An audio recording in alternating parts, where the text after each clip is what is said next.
everyone, this is Lynn Wilson from Lynn Wilson Originals here in Mills River, North Carolina. I was very hesitant to try to blend. For some reason it just, I had this hurdle. And my first few attempts, granted, were not all that successful. And this is sort of just the things that I've learned. The one thing is the closer the colors are, the easier it's going to be to blend. So my first blend was drop cloth and driftwood. And when I go to do a piece like this one, I always go back to doing boards. And this is a great way to build your confidence with blending as well. So here, this board, I knew I wanted kind of a dark color in there because this is the hardware that goes with this piece, and I thought gold would look nice against some of these darker colors.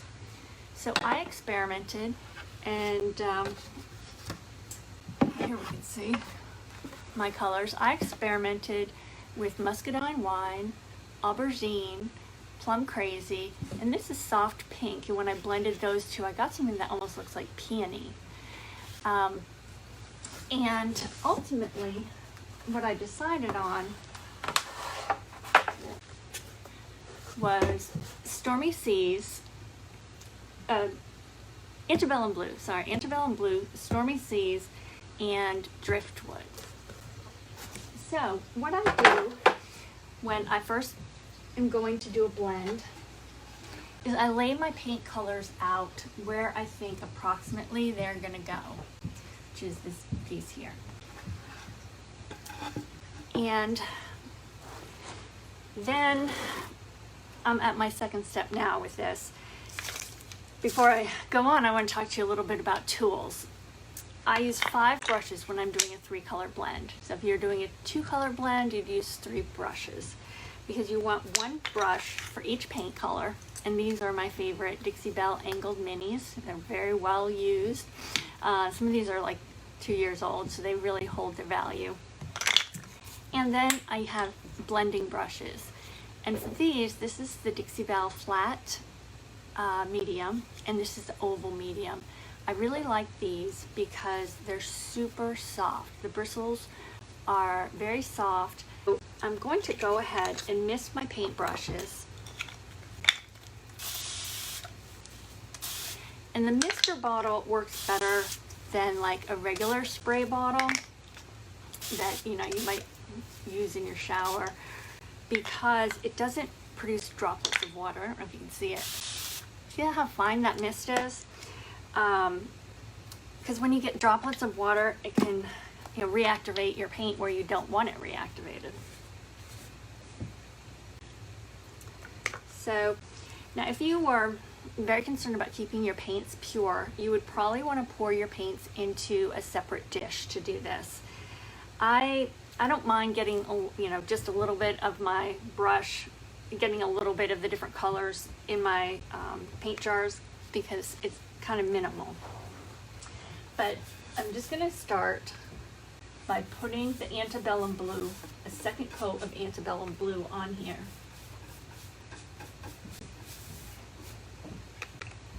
And I think I'll just do this area because that's really what you can see.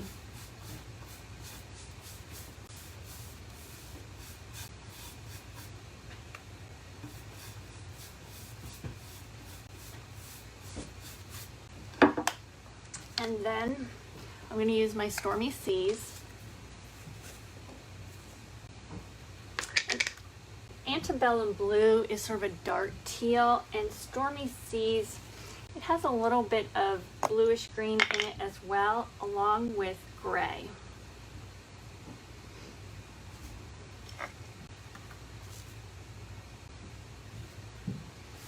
So I'm going to overlap here. And this is where, I might get a little bit of the other paint on my brush.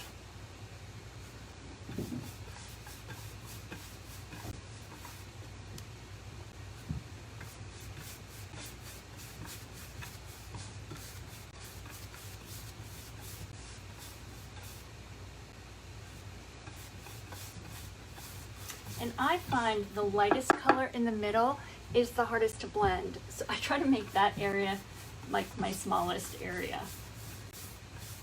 Just sort of like a hint of lightness coming through.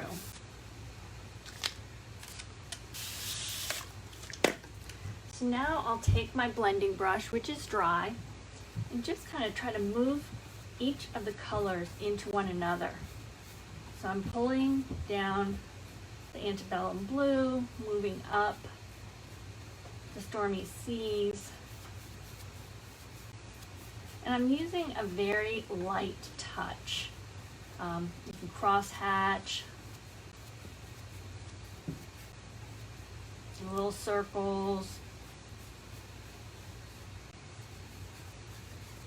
And if I'm getting too much into my original color, I just go back and lay a little of that on.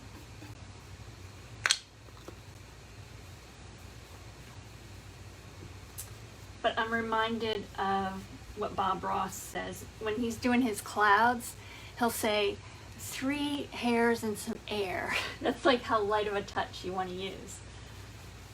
That looks pretty good there. I'm going to move on to my Driftwood.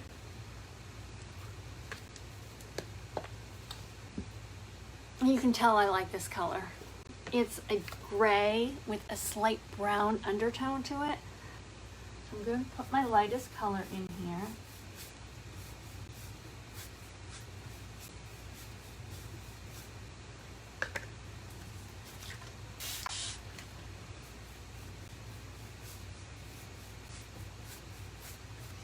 And then pick up my blending brush. I don't know if you can see there how the Stormy Seas is getting kind of pulled into the Driftwood. Pull the Driftwood up into the Stormy Seas to soften that line.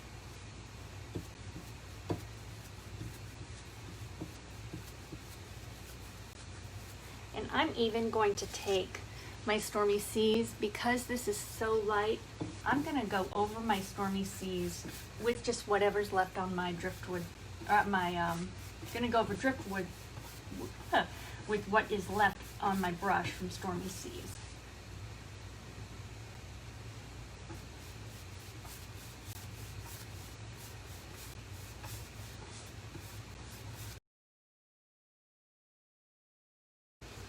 And because I did get Driftwood on this brush, I'm going to take a paper towel and just try to wipe it off so I get back to the pure Driftwood color.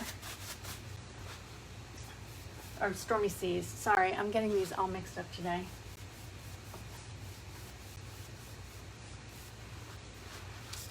And it's kind of an iterative process. You may get this blend and then realize you need to go back and work on the dark blend. But that was my introduction to blending for anybody who is, unfamiliar or wanting to try it. I definitely think practicing on boards really helps. It helped me get over my initial fear of trying it on a piece of furniture. And the other thing is having kind of a defined space. I like to do drawers or door panels because it's a square and I can kind of get my colors in there. I tried to do a large round